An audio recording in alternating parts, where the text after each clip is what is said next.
আহ আহা, সেই হারানো শৈশব, হারানো ছোটবেলা, হারানো সব দিনগুলি। এই দিন কি আর আছে? সময় বদলাইছে, তাই আর কি একটু মনের সুখে আবার একটু ঝাপাঝাপি করে ছোটবেলায় ফিরে যাওয়ার চেষ্টা করা মাত্র। একটা সময় ছিল, একটা জেনারেশন ছিল, 90s জেনারেশন। যে জেনারেশনটা মানে খুব ব্যাকডেট থেকে লাস্ট আপডেট সময় সব কিছুর সঙ্গেই যারা অভ্যস্ত। তো আমরা হচ্ছে সেই 90s জেনারেশন। আমরা ঝাঁক ধরে খেলতে যেতাম, খেলা শেষ করার পরে আবার ঝাঁক ধরে পুকুরে নামতাম।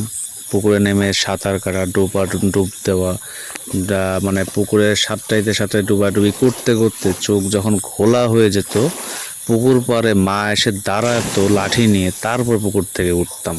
সেই জেনারেশন ছিলাম হচ্ছে আমরা। অথচ বর্তমান যে জেনারেশনটা বসবাস করছে, একমাত্র ফোন ছাড়া আর কিছুই বুঝে না। ফোনের বাইরে মনে হয় তাদের আর কোনো কিছুই নাই, কোনো কিছু সম্ভাবনা, সব কিছু আছে তার ফোনের মধ্যে। ফোন ছাড়া তারা কিচ্ছু চোখে দেখে না। ফোনের বাইরে যদি এদেরকে রাখা হয়, মনে হয় এরা এক ধরনের প্রতিবন্ধীর মতো আচরণ শুরু করে। এটা চেনে না, ওটা চেনে না, এটা বুঝে না, সেটাই বুঝে না। এটা কিছু হইল? হায় রে জেনারেশন।